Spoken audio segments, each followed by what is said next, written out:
With an IQ of 152, you could be running companies, not teaching children their ABCs. I'd heard variations of this statement from my father throughout my life, but this time was different. This time, Harrison Bennett wasn't just expressing disappointment in his daughter's career choice. He was cutting me off completely. I'm Alexandra Bennett, Alex to my friends, and at 28, I'd finally done the unthinkable. I'd accepted a position as a high school teacher instead of joining Bennett Technologies, my family's thriving tech company. The mahogany-paneled walls of my father's home office seemed to close in as he paced behind his desk, his custom Italian loafers wearing a path in the Persian carpet. My mother, Catherine, sat perfectly poised in her designer armchair, her expression a carefully crafted mask of concern. "Alexandra, darling," she said, her voice dripping with practiced patience, "you have to understand how this looks. We've invested everything in your education. The best private schools, Harvard Business School, leadership training, and now you want to throw it all away to teach teenagers." I straightened my spine, feeling the weight of my teaching credentials in my bag. I'm not throwing anything away. I'm using my education exactly how I want to use it. How you want? Dad's voice rose as he spun to face me. What about what this family needs? The company needs. Your brother James is handling the technical side, but we need you for operations and strategy. It was all planned out. Ah, yes, the plan. The grand Bennett dynasty blueprint that had been laid out since before I was born.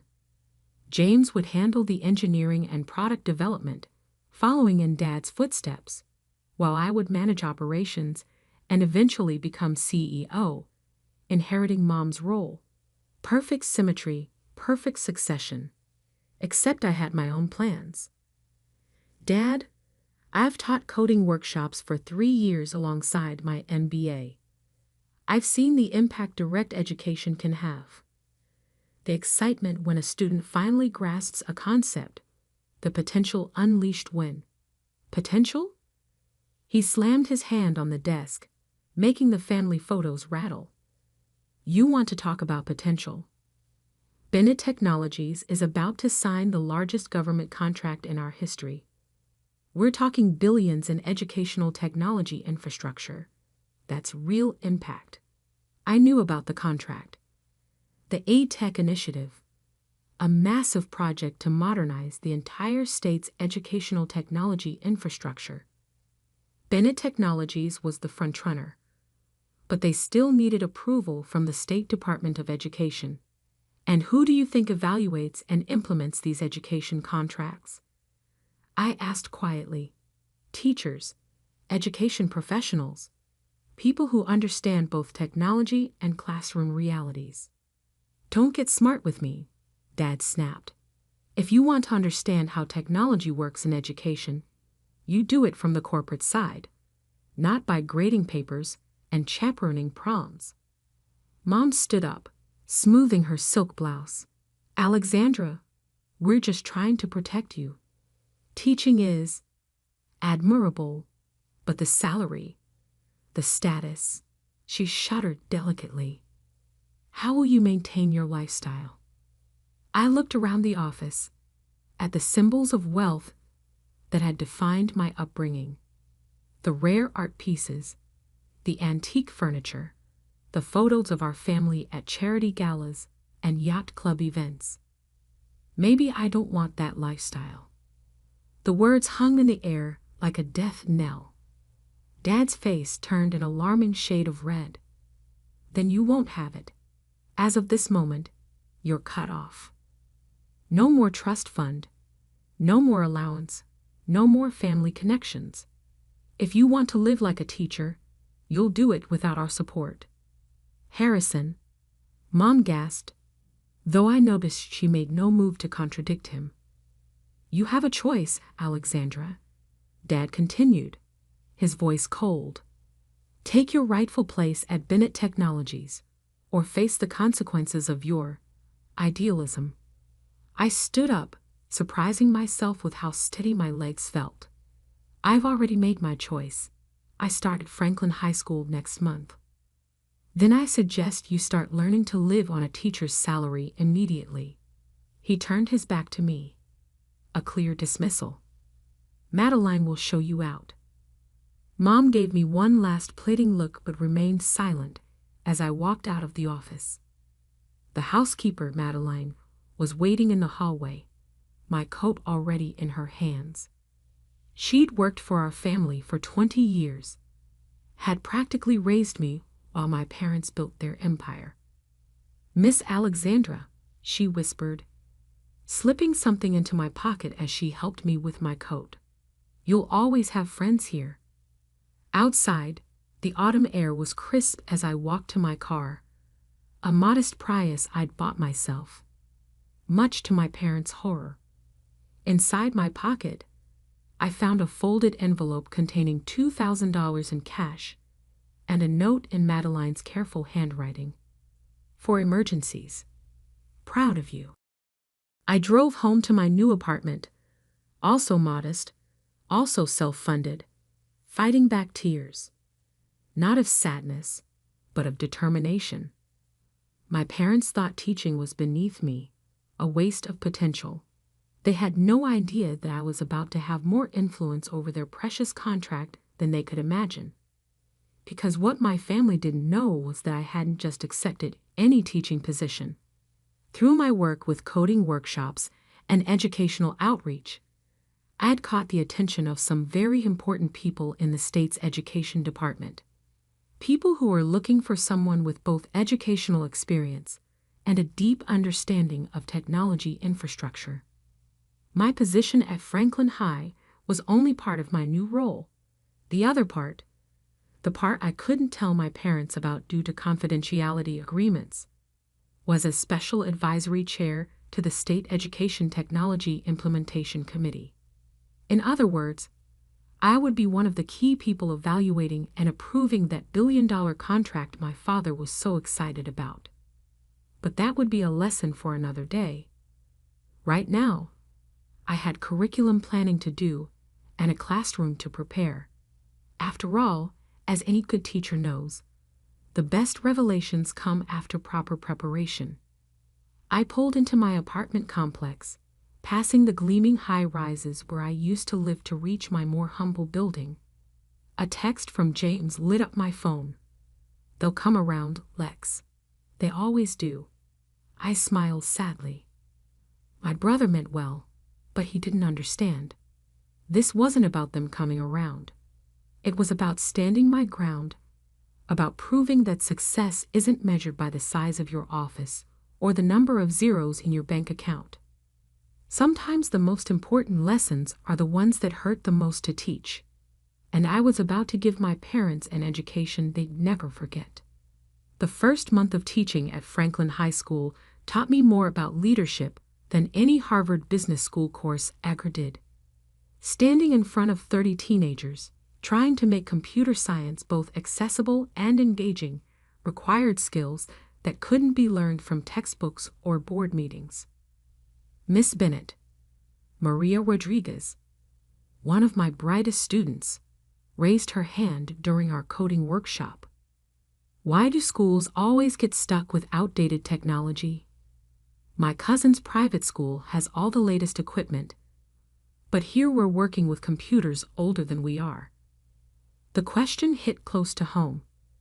The very contract my father was pursuing was meant to address this disparity, but I knew Bennett Technology's proposal focused more on profit margins than educational equity. "That's actually a complex issue," I began, seeing an opportunity for a real-world lesson. Who here knows anything about educational technology procurement? Blank faces stared back at me. Okay, let's break it down. When schools need technology, they have to go through a whole process. I started sketching on the whiteboard, creating a flowchart of the procurement process. By the end of class, my students understood more about educational infrastructure than most corporate executives I knew. After school, I headed to my other office, a sleek space in the State Education Department building downtown. As Special Advisory Chair, I had the responsibility of reviewing all major technology implementation proposals for the state's schools. "Alex, you need to see this," Sarah Martinez, my deputy, said it as I walked in. She handed me a thick folder with the Bennett Technologies logo emblazoned on it. Their final proposal just came in. I spent the next 3 hours reviewing the document, my heart sinking with each page. The technology was cutting edge, yes, but the implementation plan was clearly designed to maximize profit rather than educational impact. Schools would be locked into expensive service contracts, forced to upgrade on the company's schedule rather than their own, and smaller districts would receive lower priority support. "They don't understand how schools actually work," I muttered, making notes in the margins. "This would bankrupt half our districts within 5 years." "Speaking of not understanding," Sarah said, handing me a newspaper. "You might want to see this." It was the business section of the city paper. There, smiling from a photo, were my parents at a charity gala. The headline read, "Bennett Technologies set to revolutionize state education." The article quoted my father, "Our company understands education better than anyone. This contract will transform how our children learn." I was still staring at the article when my phone buzzed. A text from my brother James. "Dad's planning a big announcement dinner next week. They're so confident about the contract. They're already celebrating. Maybe you should come? Try to patch things up." Before I could respond, another message came through, this one from the family group chat I was still part of, though no one had addressed me directly in weeks. "Mom's celebration dinner next Thursday at Le Cirque. Black tie. Harrison has a major announcement. Dad, time to show everyone what the Bennett family can achieve in education. Would be nice if ALL family members could demonstrate such commitment to educational excellence." The passive-aggressive dig wasn't subtle. I switched back to James's private message. "They're inviting the whole board, major shareholders, even the press. Dad's convinced the contract is a done deal. Says their inside sources at the education department confirmed it's just a formality at this point." I felt a chill. Inside sources? I knew there had been rumors of Bennett Technologies trying to influence department officials. This would need investigation. The next week was a blur of activity. By day, I taught my students, working with outdated equipment, but seeing their enthusiasm for learning shine through regardless. By night, I pored over contract proposals, meeting with other committee members, and building a case for what our schools really needed. I also did something I'd never done before.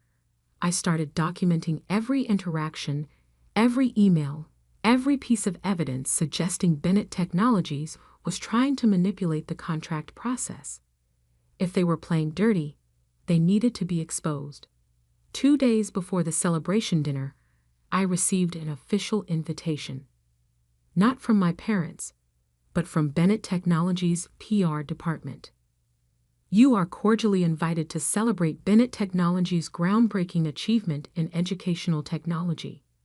As a professional educator, your presence would add valuable perspective to this historic moment." They didn't even realize who I was.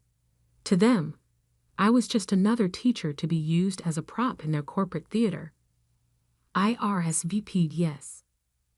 That same afternoon, I finished my final review of their proposal.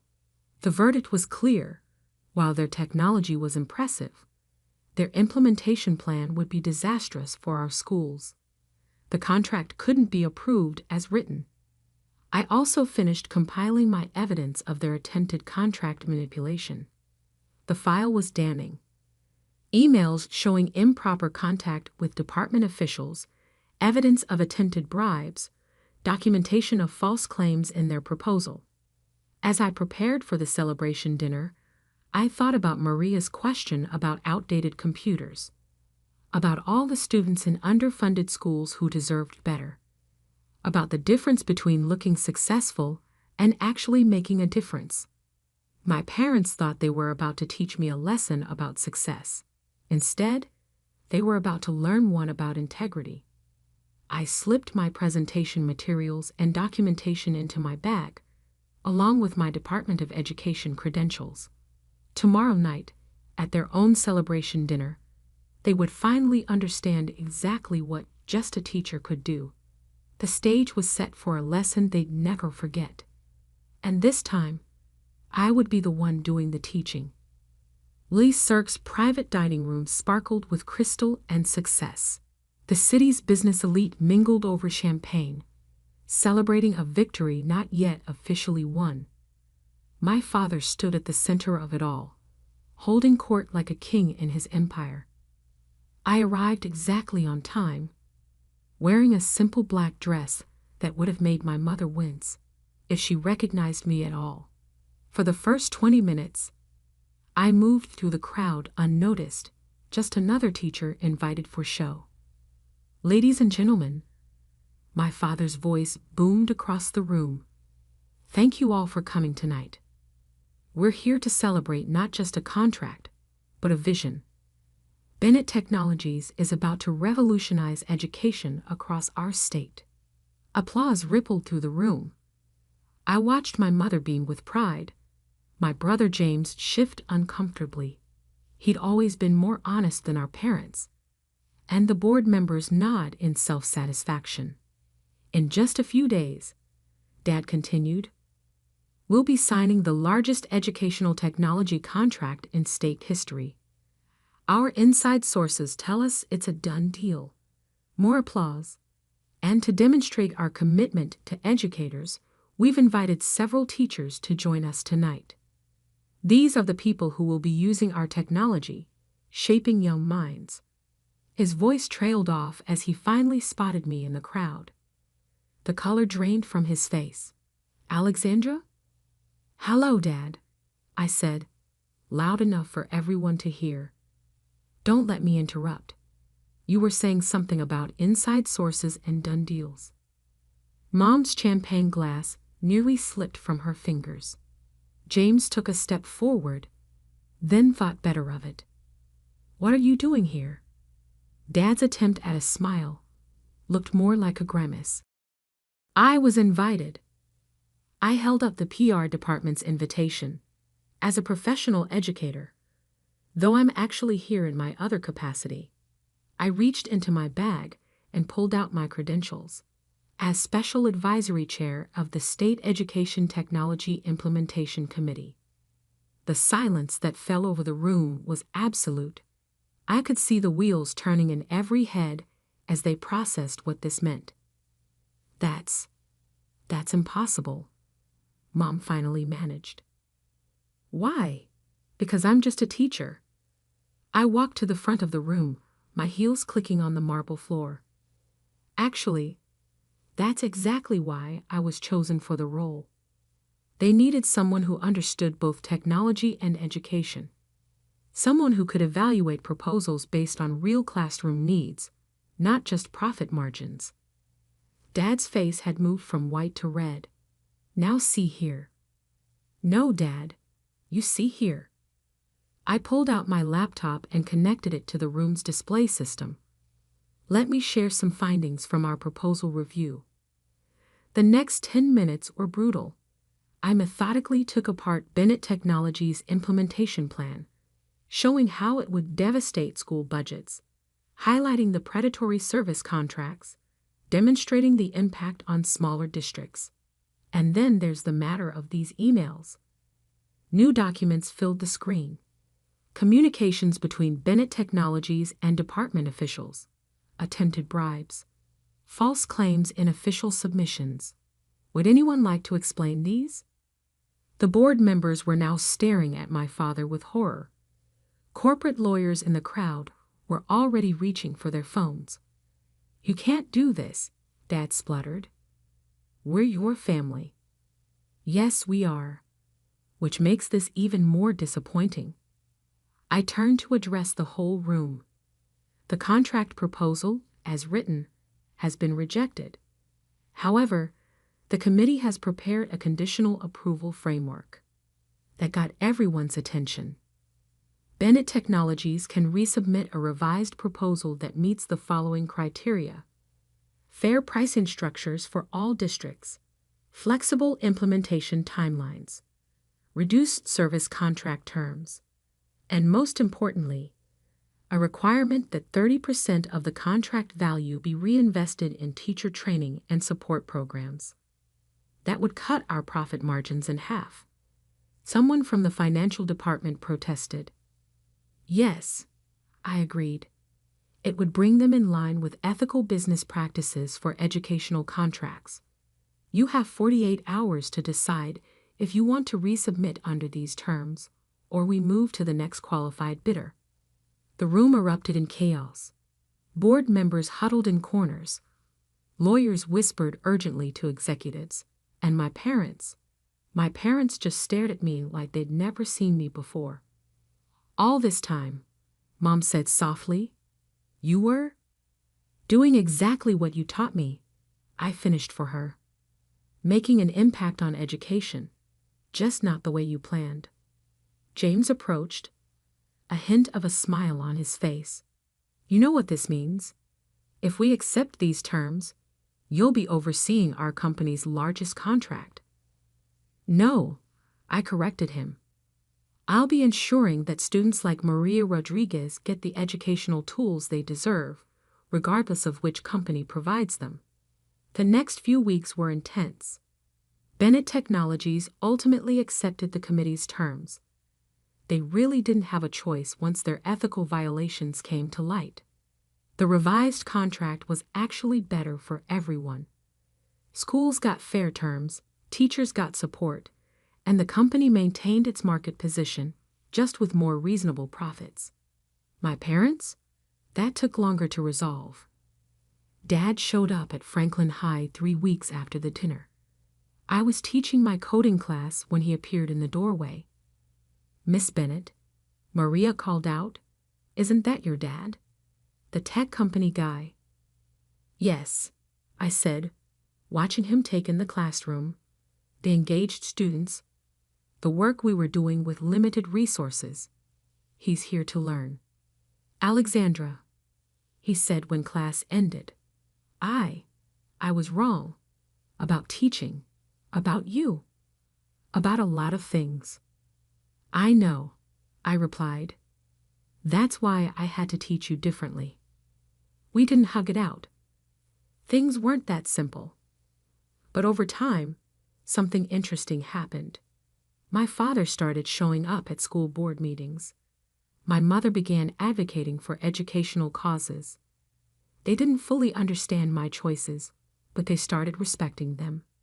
The trust fund remained cut off, but I didn't care. My teacher's salary, supplemented by my department role, was enough. I had something better than wealth. I had purpose. A year later, I received a letter from Maria Rodriguez. She'd been accepted to MIT on a full scholarship. Her application bolstered by the coding projects she'd completed in my class using the new technology her school could finally afford. I pinned her acceptance letter next to my Harvard Business School diploma, 2 different kinds of success, both equally valuable. Sometimes the best lessons are the ones we never planned to teach. My parents thought they were punishing me by cutting me off from their world of wealth and corporate power. Instead, they freed me to build something more meaningful, a bridge between that world and the one where real education happens, one student at a time. As for being just a teacher, well, sometimes the most powerful person in the room isn't the one making the loudest noise. Sometimes it's the one with the red pen, the lesson plan, and the ability to make a real difference. Just ask my parents. They learned that lesson the hard way. But then again, those are always the lessons we remember best. So they're saying I grew up with just my mom, huh? That must have been really tough. They're saying our home wasn't good enough for their son to marry into. Right now, I'm sitting here with my fiance's parents, and they're saying some really mean things to me. They're not just making fun of me, they're making fun of my mom too. They're a terrible family. I'm not going to agree to marry their son. I'll show them what it feels like and say no to their proposal.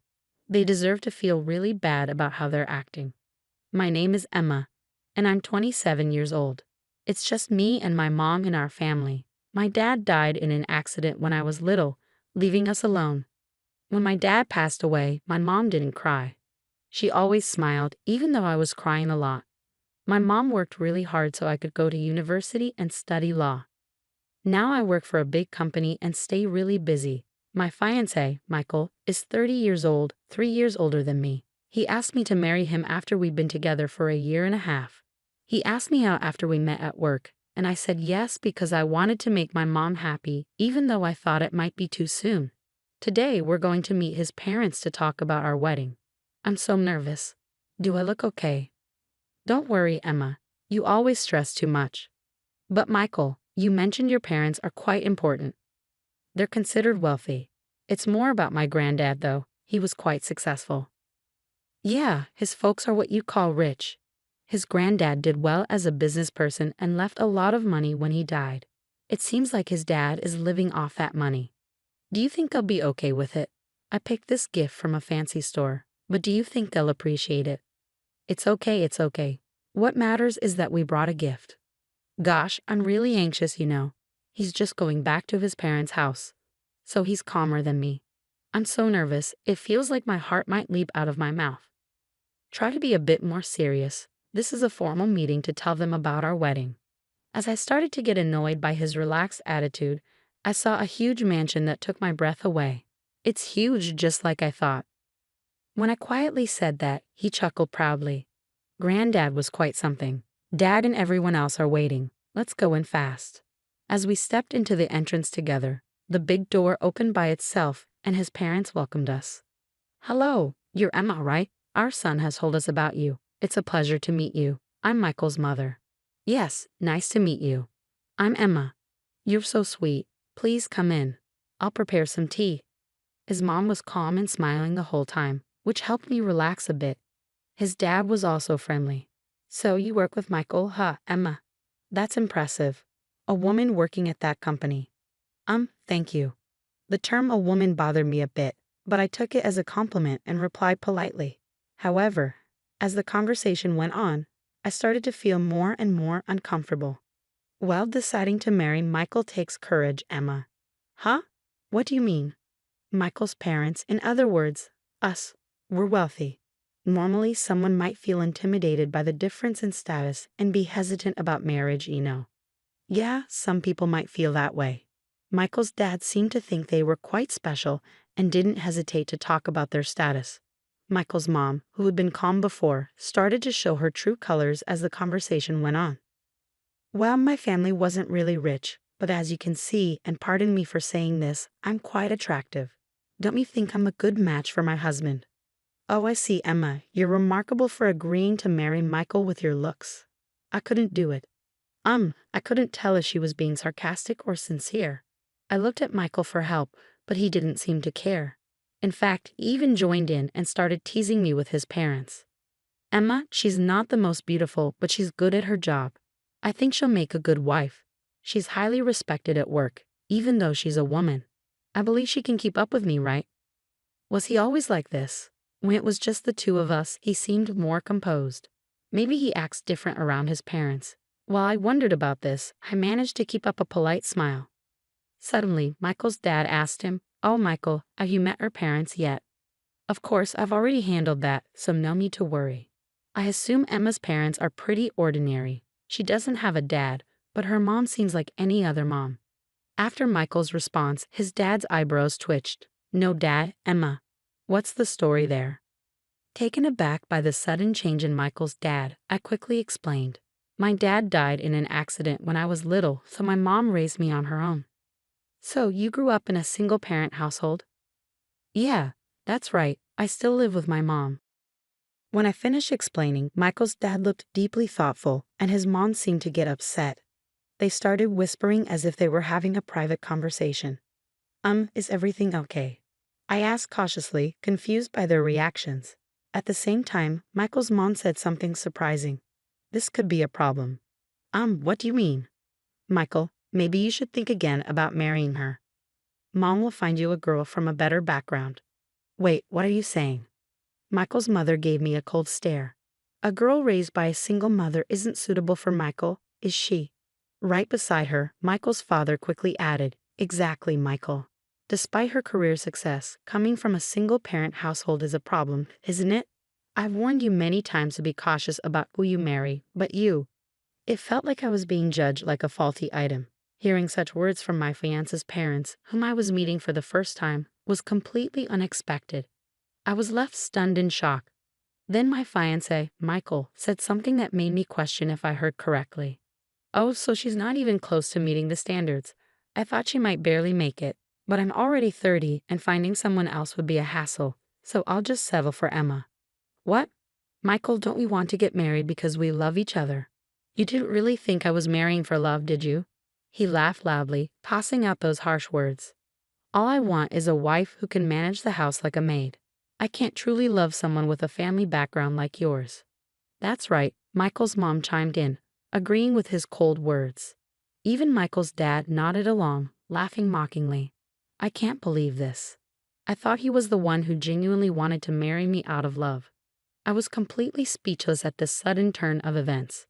As I struggled to find words, Michael's parents continued their verbal assault. "Single mother household. It's audacious of you to even consider marrying my son when you come from such a disgraceful background." "Absolutely not. Our son cannot marry a girl brought up in such a low-class environment." In that moment, all the emotions I had been suppressing reached their breaking point. Instead of shock, I felt a surge of anger at the insults directed towards my life and my beloved mother. I couldn't contain it any longer. Slowly, I raised my head and calmly addressed them. "Fine. Let's cancel the wedding, and I request that you leave immediately." Not only were Michael's parents shocked by my statement, but even he seemed taken aback. He asked me in confusion, "Emma, what are you suddenly saying? Are you asking me to leave? Don't you understand? Why are you saying this? I don't get it." In response, Michael's parents started causing a scene. "Exactly. We don't have to take orders from someone like you. Emma, your family background is poor, and your attitude is terrible. What do you think you're doing? Be quiet." I slammed my hand on the desk and stood up. "Do you know who owns the land this house is on?"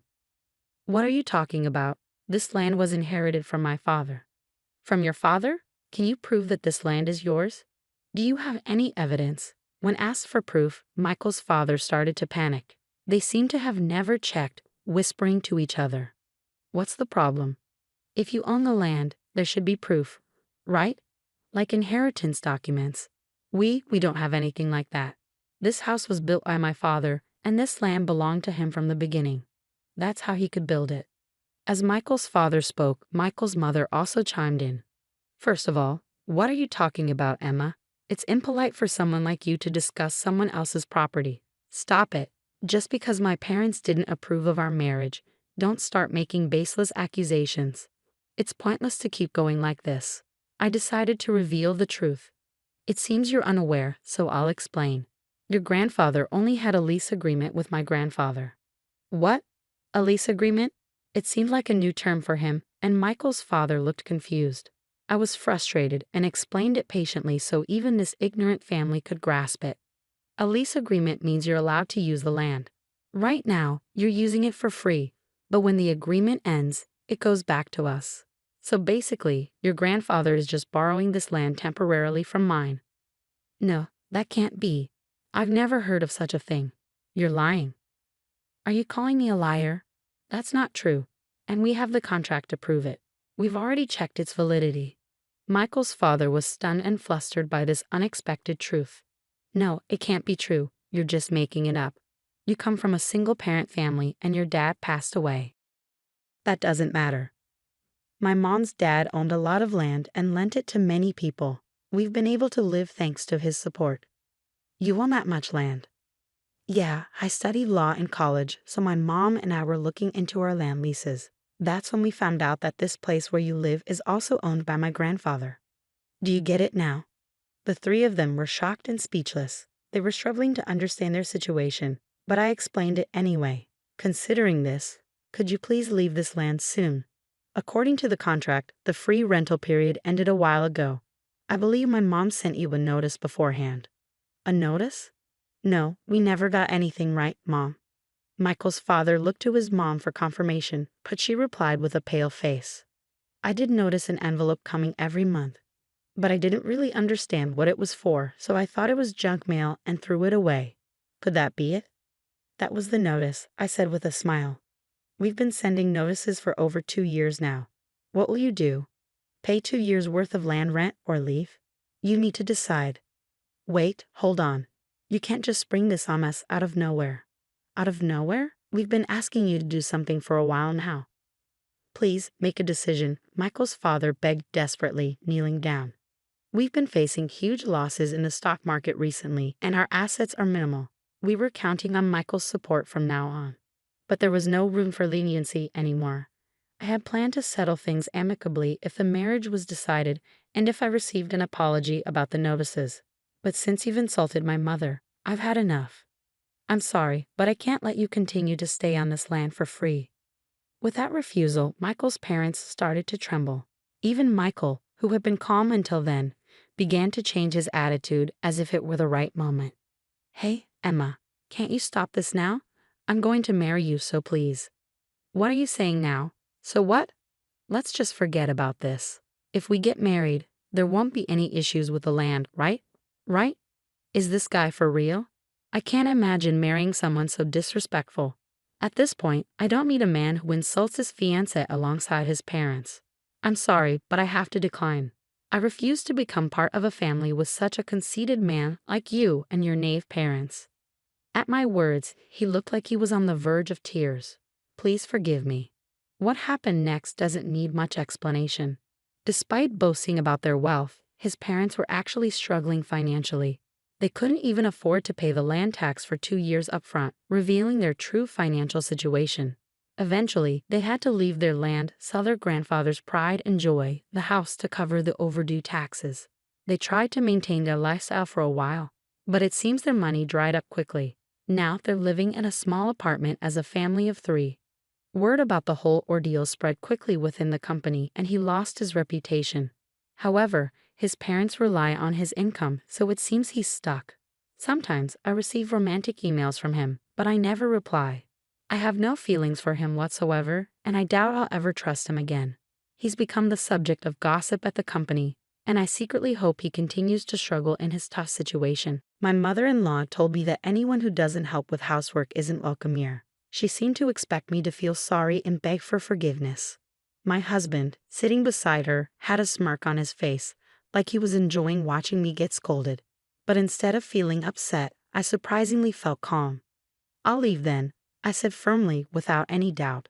I won't worry about what happens to them anymore. In that moment, I realized they should regret their own behavior. I'm Susan, 42 years old. I work full-time and take care of our home. My husband John and I have 2 grown-up kids who have moved out and are living their own lives. John and I were supposed to be enjoying our time together, but now we're living with my mother-in-law. After our kids moved out, my mother-in-law, who lost her husband, came to live with us. Our peaceful life with my husband changed a lot because of her presence. My job keeps me busy, and I often work late, sometimes not getting home until after 8 p.m.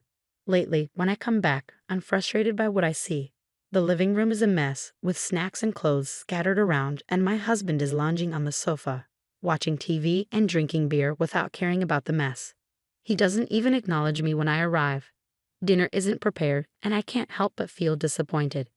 Ignoring the mess, I go straight to the kitchen to start making dinner as usual. Then my mother-in-law pops her head out of her room and starts lecturing me, as if I'm the one to blame for everything. You're back so late again. I'm starving. You're always talking about overtime and business trips, but you never take care of the house. You're not a good homemaker. My mother-in-law accuses me, using my late returns as an excuse to criticize my housework. She nitpicks at everything that bothers her and blames me for it all. In these situations, I've learned it's best to just leave her alone until she calms down. Arguing or defending myself only makes things worse. So I pretend to reflect on her words and focus on cooking. Her words hurt, but I endure it because I know she'll eventually quiet down. What's even harder to bear is how my husband seems to enjoy seeing me scolded by my mother-in-law. Women should appreciate their husbands. "You lack charm," my mother-in-law repeats her usual phrases. That's right, isn't it? My husband chimes in, mocking the situation. As I serve dinner, I feel anger bubbling up towards my mother-in-law. But it's my husband's behavior that annoys me the most. Despite my repeated requests for them to finish dinner on their own when I'm late, they never listen. Even when I start cooking, they just sit and wait for me to serve the food, as if I'm their personal maid. Our situation has deteriorated since my mother-in-law moved in with us. Before that, my husband used to help with the housework. We managed to raise our kids while both of us worked because of his help. When I was late, he'd make dinner, feed the kids, and take care of things. But now, he's changed. He stopped helping and started joining my mother-in-law in criticizing me. It's confusing and frustrating. My mother-in-law calls me lazy and incompetent, but she's the one who's dependent on us. She hasn't contributed anything towards expenses, even though she inherited money when her husband died. She wasted it on expensive things, ran out of money, and even got into debt. Now she's living with us, basically for free. It all started on the first day we lived together. My mother-in-law announced she'd be more considerate from now on. She bowed deeply, showing humility, but just 3 days later, she started criticizing me again for neglecting housework. At first, her sudden change amused me, but it quickly became serious. She implied I wasn't a good wife because I focused on my job too much. She didn't just complain about housework, she also criticized my job. I explained that I had to work late sometimes, but she didn't listen. Instead, she suggested I take a part-time job at a nearby supermarket. She had her idea of what a daughter-in-law should be, but she didn't understand my job at all. Living with her was a headache. If she didn't like something, like our meal choices, she'd complain. Even simple things like breakfast became a problem. We used to eat bread or buy lunch, but she didn't like that. Now, she reluctantly follows our rules, but she grumbles about it. Dinner is the biggest issue. She insists on dinner at 6 p.m. with at least 3 side dishes, and everyone must eat together. She says that's what a normal family does. But my job often keeps me past 6 p.m., and quitting isn't an option because it would hurt our finances. Is it because John's salary isn't enough? My mother-in-law accuses, refusing to believe that I work to support our family. When I look to my husband for support, he just brushes it off, saying I'll eventually learn my lesson. He doesn't defend me, which only adds to my frustration. My husband seems to enjoy playing the role of the understanding and tolerant husband who can't do housework. This annoys me even more. When we first moved in with my mother-in-law, he took her side instead of mine, which was disappointing. Since then, they've both treated me unfairly, as if they're teaming up against me. Whenever I try to get my husband to help with housework, my mother-in-law stops me, saying it's the wife's job. My husband doesn't stand up for me or try to stop her, even though we used to get along well. Now I wonder why things have changed. But then I realize something. My husband smirks every time my mother-in-law criticizes me. Maybe he has a problem with the fact that I earn more than him. He probably doesn't want to do housework either, but he can't complain because he's supposed to be the provider. I think he's been enjoying this situation all along. When my mother-in-law moved in, she often scolded me, questioning if John was the head of the family. It seemed to give him some sort of satisfaction to see me getting yelled at. It made me realize how narrow-minded my husband, whom I had been with for so long, truly was. After that, I spent days worrying about what to do. My mother-in-law was still causing a fuss, and my husband wasn't reliable. But back in the quiet days before my mother-in-law arrived, I lacked the courage to make any decisions. One day, while I was out shopping, a neighbor called out to me and made an unexpected comment. She said I should be more considerate of my mother-in-law. I was surprised and asked her what she meant. She said she didn't particularly like her own mother-in-law, but she didn't think she was being inconsiderate. Then she dropped a bombshell. She had heard about me from my mother-in-law. According to her, I didn't do any housework. The house was always dirty and messy. The laundry piled up. My mother-in-law's rheumatism got worse because she couldn't do chores. And her son came home late from work. It was shocking to hear how I was being portrayed. I don't do anything, and that's why we only eat bread for every meal. My mother-in-law has been crying and complaining about this situation. Lately, I've noticed that people in the neighborhood aren't reacting warmly to me. It dawned on me that it's because of the lies my mother-in-law has been spreading. My small, frail mother-in-law knows how to get sympathy from others. She's probably portraying herself as a suffering mother-in-law dealing with a lazy daughter-in-law who doesn't do any housework. The neighbor looked at me with cold, accusing eyes, and I felt ashamed that our family issues were spreading to the neighborhood. I don't think that's true, I mumbled and quickly went back home. When I walked into the living room, my mother-in-law was watching TV and munching on snacks. Please stop spreading rumors, I said firmly as I hurried home. My mother-in-law laughed and admitted, but it's true. I couldn't take it anymore. Something inside me snapped. If she wanted to believe her lies, then fine. From that moment on, I stopped doing any household chores. The next day, when I got home from work, my mother-in-law was yelling as usual, demanding dinner. Ignoring my husband and mother-in-law's remarks, I grabbed a cup of instant ramen noodles from my stash and only made enough for myself. My mother-in-law, seeing this, turned red and continued to yell. So now you're proving you're the worst daughter-in-law who doesn't do any housework, huh? Fine, if that's how you want to be. As I calmly slurped my noodles, my mother-in-law couldn't come up with a response. She turned to my husband, crying for support. When he finally approached me, I explained what had happened. Mom's been telling everyone I'm a terrible daughter-in-law who doesn't do any housework. When I asked her to stop, she insisted it was true, so I decided to stop doing any chores. I'll do exactly what she's been telling everyone. I recounted yesterday's events to my husband. He tried to calm me down, looking troubled. Mom probably exaggerated things. Don't be so stubborn. Even though my own mother-in-law was bad-mouthing me and it was her fault, my husband still took her side. I didn't even have the energy to argue. I threw the empty cup noodles away, ignored my husband, and went straight to the bathroom. I did my laundry and took a bath alone. As I soaked in the tub, I felt a sense of relief. I should have done this from the beginning. It didn't matter if I did housework or not. I was always labeled a bad wife anyway. From then on, I stopped doing anything. My mother-in-law complained about the lack of breakfast bread. On my day off, when I woke up and went to the living room, she ordered me to go buy bread immediately. Why don't you go buy it yourself? I'm a bad wife, so I'll only buy my own share. And from now on, either pay for your food or take care of it yourself, I told her, ignoring her. I made myself coffee and ate my own bread, quickly finishing my meal. Seeing my mother-in-law's reaction, I worried I might have been too harsh. But given everything I'd endured, it felt like the least I could do. Afterwards, I only tidied up my own space in the crowded living room and settled down to read a book. Suddenly, the doorbell rang. Looking at the monitor, I saw more than 5 elderly people, all familiar faces, looking clearly angry. Confused, I watched as my mother-in-law hurried to open the door. The elderly people lined up outside started coming in one by one. I was stunned when one of them suddenly yelled at me. I hear you're the wicked woman who doesn't even prepare meals for her own mother-in-law. These elderly people were my mother-in-law's siblings and her spouses. She had told them a false story about how she was mistreated by me, her daughter-in-law. She claimed I didn't feed her properly or let her take a bath, and she asked for their help. My mother-in-law is the youngest of 5 siblings with 4 older brothers and sisters. With their spouses included, there were 9 elderly people accusing me of being a demon wife who deserved punishment.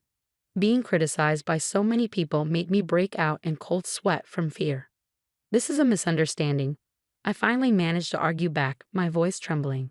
But then my mother-in-law's eldest brother raised his voice. "Stop making excuses," he shouted, banging the floor with his cane. The others joined in, demanding I apologize and reflect on my actions. My husband arrived after hearing the commotion. My mother-in-law's brother turned to him and criticized my upbringing. My husband didn't defend me. Instead, he criticized me too. He only cared about himself, not me. Any affection I had for him disappeared at that moment. I used to think my husband was kind until we started living with my mother-in-law.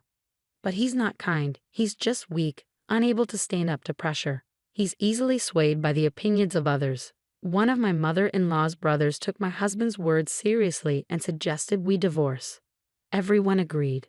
My mother-in-law said they might give me another chance if I promised to change and serve her and my husband better in the future. Holding back tears, her siblings told me to be grateful, saying I wouldn't find a kinder mother-in-law anywhere else. They decided they'd take turns each week to check if I was doing the chores and serving my mother-in-law and husband.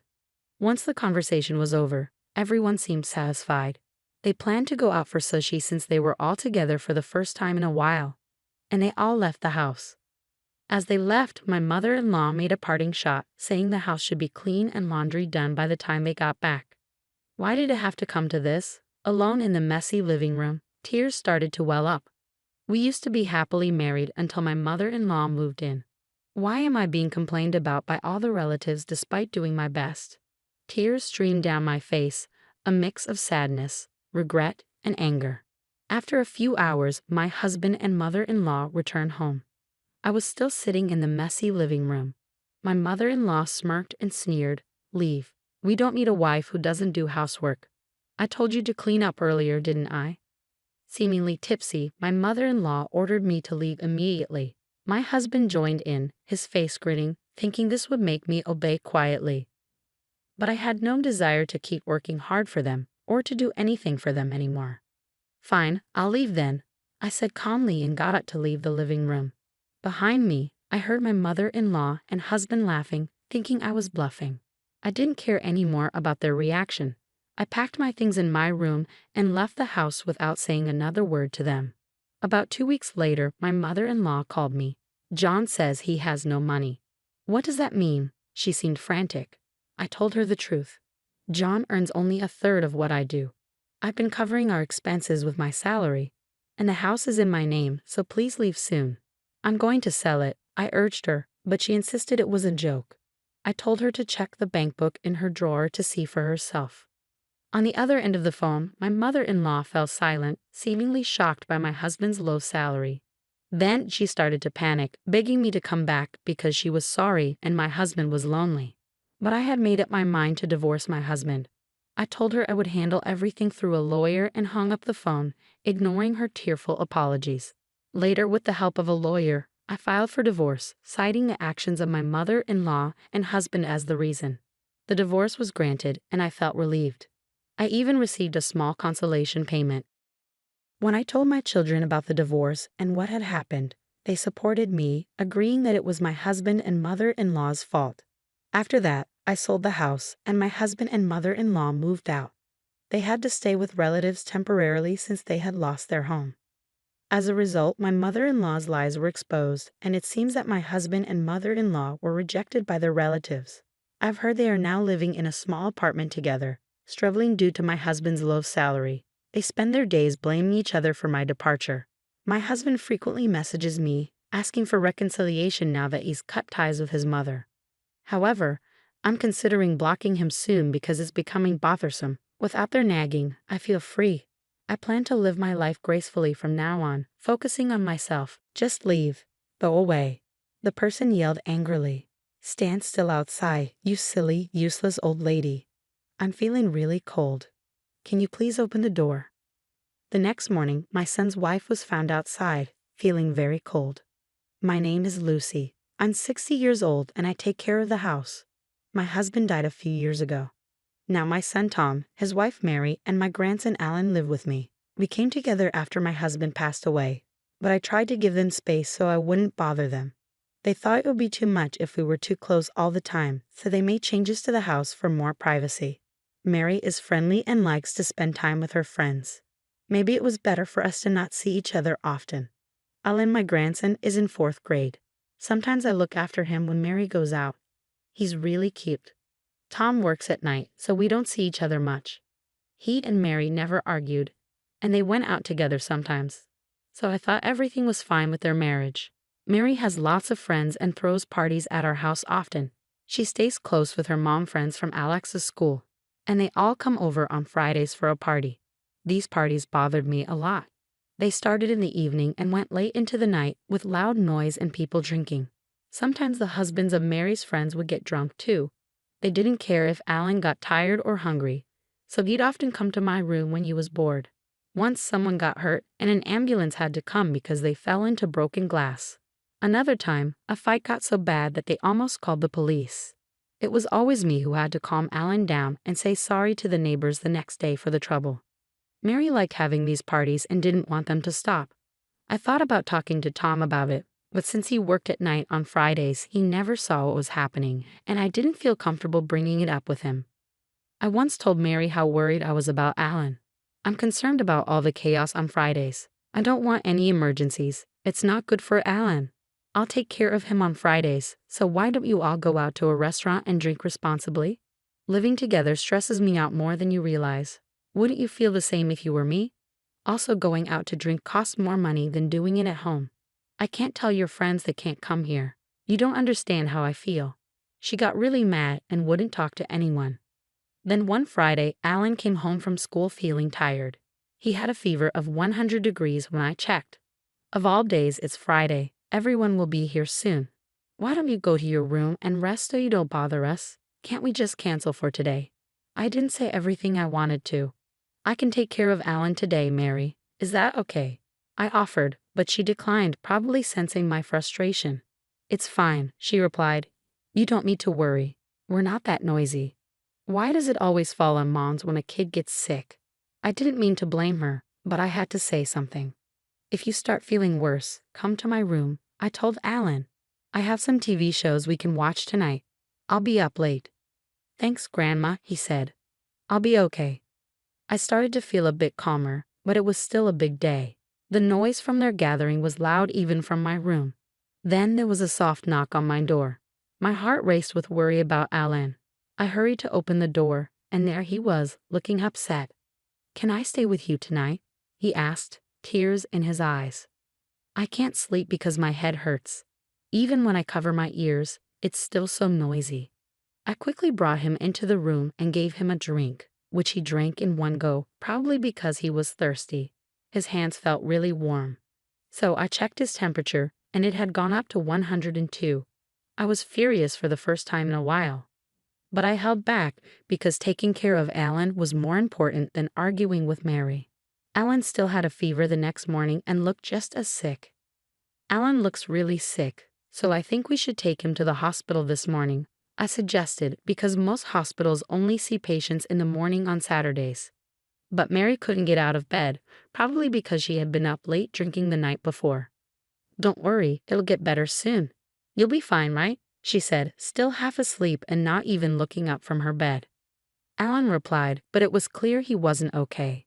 He's had asthma since he was little, so he's more likely to have asthma attacks when he's sick. As I watched him, worried he might have an attack, he started to wheeze, just like I had feared. Mary, I think Alan's having an asthma attack. Where's his medicine? I asked, but Mary was fast asleep and didn't respond. Okay, I'm taking him to the emergency room, all right? I repeated several times before I took Alan to the hospital. Thankfully, they were able to give him inhalation and medication, and I felt a huge relief seeing Alan feeling better. When Mary woke up that evening, she exploded. Don't be selfish. He didn't need to go to the hospital. How much did going to the emergency room cost you? I can't believe it. I tried to talk to you so many times, but you were too drunk to wake up. Can't you just stop drinking when Alan is sick? He was in a lot of pain. Fever is normal for kids, and it's already gone, so it wasn't a big deal. Asthma flare-ups happen too. Don't spoil him just because he's your grandson. I thought I should tell Tom about it, so I did, but he said, but Alan is okay now, right? Don't worry too much about a kid's cold. Mary's dealing with a lot of stress from our living situation, so please try to be patient with her. It's important for you to take a step back since you all live together. I got the message loud and clear, but I didn't have much to say in response to his comments about the stress of living together. Tom was at work one day towards the end of the year when he suddenly needed surgery. He ended up spending the week in the hospital, including over the holidays. I'm thinking about spending this New Year's holiday at my parents' house for the first time in a while. Mary mentioned one day. Usually, our family spent New Year's cleaning up, enjoying our favorite foods, and going out to eat with my eldest daughter Emily and her family, who live nearby. I knew there was some distance between Mary and her parents, so I wondered what had changed. But if she could feel refreshed at her parents' place, that would be great for me. And I knew it would make Alan happy to spend time with his loving relatives. That sounds wonderful. Are you going to bring Alan with you? I'm sure your parents would be thrilled to see him. I'll bring him along while I'm there. Can you keep an eye on Tom? Of course. Aside from checking on Tom, I'll be spending New Year's alone this year. If you're going to be alone for the holidays, why don't you come to our house this year? Emily suggested. So I decided to accept her invitation. On New Year's Eve, both Mary and I were supposed to leave the house. I found myself sweating as I cleaned that day. Maybe it was because I was getting older, but cleaning felt like a task I had been avoiding for too long. Mary was out in the morning doing some shopping, so I tried to do as much cleaning as I could by myself. When Mary returned from shopping, she seemed a bit restless, fiddling with her watch. "Lucy, when are you planning to leave?" she asked. "Aren't you done yet?" "Well, I'm not sure. I haven't really set a time. I've done quite a bit, but I might not finish everything now. What about you? When are you planning to leave?"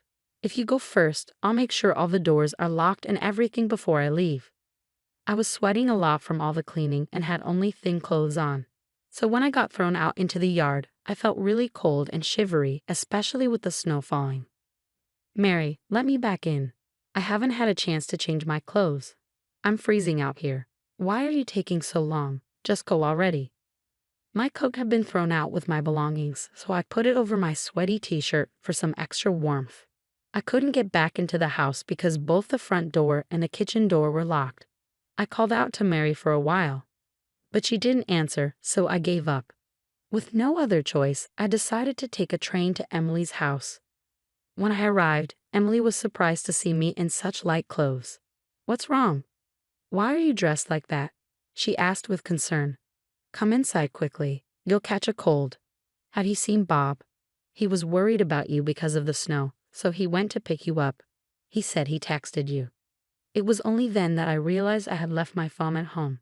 Emily's son, Bob, is a college student, and I felt bad because he had driven all the way there to pick me up, and we missed each other. Emily texted Bob to let him know that I had arrived by train. That's when Bob shared something shocking with us. "I tried calling you several times, but you never answered. Then I heard a phone ringing from inside the house. I thought you might be sick, so I went in. Strangely, the front door was unlocked. I found your phone in the living room, but when I heard noises from upstairs, I got worried and went to check it out." "It makes sense for Bob to be concerned, especially with the unlocked door," I commented. "Then I saw Mary and some man I didn't know hugging in the bedroom," Bob added. "What? But Mary was supposed to be at her parents' house with Alan," I exclaimed, surprised by the unexpected revelation. I was stunned and stood still for a moment. Suddenly, they leaped off the balcony and disappeared into the yard, covered in a comforter. I ran after them and searched the yard, but they were gone. "They had escaped. You let them get away?" Emily asked incredulously. "I don't think they got hurt. There were bushes and snow on the ground," I explained. I locked the second-floor door and was about to leave when I heard a noise from the next room and found Alan. "Alan was small enough to hide behind Bob," Emily remarked. "I'm sorry, my mom told me not to leave my room until after the new year." Alan was in his room surrounded by snacks and juice. "I brought Alan here because I thought he'd have more fun and be more comfortable," Mary explained. "I made sure to lock the front door. The spare key is under the flower pot. I'm glad nothing has changed since I was a kid. You did a good job of locking the door, Mom. It's time to talk to Tom about the future. Let's play some games, Alan." The two happily left the room. "I'm not interested in Mary's affair right now. They can work it out on their own, but I can't forget what she did to Alan," I muttered. We spent the night relaxing with Emily and the others because it was already late. The next morning, Emily, Bob, and I returned home. We decided to leave Alan with Emily's husband. When we arrived home, we saw Mary standing at the front door. She was barefoot, trembling, and wrapped in a comforter. "Aha, there you are. You locked me out," she exclaimed. Mary shivered in the cold, her teeth chattering as we went into the house to warm up. At that moment, I couldn't even bring myself to speak to her. But eventually, once Mary had stopped shivering, I decided to break the silence. "I heard from Bob. Who were you with on the second floor?" I asked. "What are you talking about? You must have the wrong idea," Mary replied defensively. "And Bob, what were you doing breaking into someone's house? Why didn't you use the intercom?" I added. "I noticed a pair of men's shoes near the entrance, but are those Tom's?" Let me go ask him, I said. Well, there was actually a burglar in the house, Mary admitted hesitantly. I was about to explode with anger when something surprising happened. It was a close call. That's serious. I think we should call the police, Emily suggested, pulling out her phone. Wait, I see what you're trying to do. All right, you caught me. So who is that man? I demanded. Mary hung her head in silence. Weren't you two together when you jumped off the balcony? What happened to him? Where is he? I pressed further.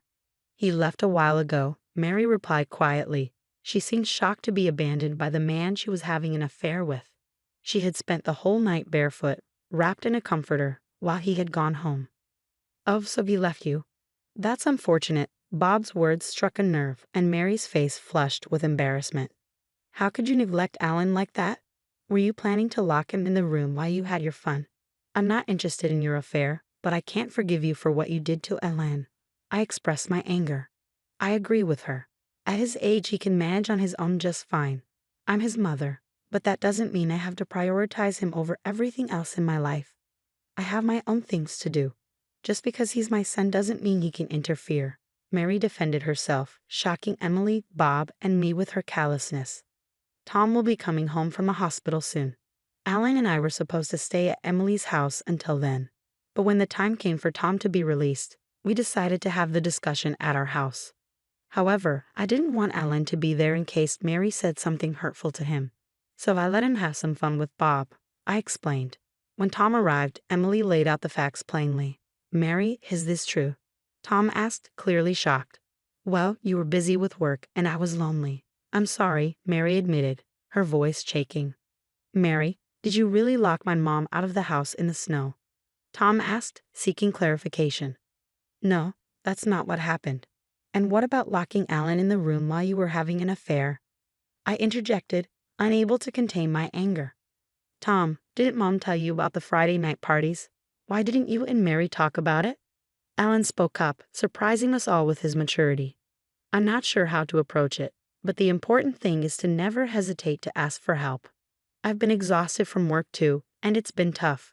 And I'm sure Mary has her own issues living with Mom. You two seem to avoid facing problems and take the easy way out. Have you ever thought about others? You need to talk it out and figure out what you're going to do together. You're both adults. But remember, you have to consider Alan. I won't let you abandon him, Tom addressed the situation calmly. A few days later, they decided to get divorced. Mary was ordered to pay child support and alimony to Tom, who got custody of Alan. Mary confessed everything, and the divorce proceeded smoothly. We never found out who she was cheating with. Mary refused to talk about it, and Tom was too focused on building a new life for himself and Alan to dwell on it. But 3 months later, the other man's family found out about the affair, and we learned his identity. To my surprise, the other man was married to one of Mary's mom friends.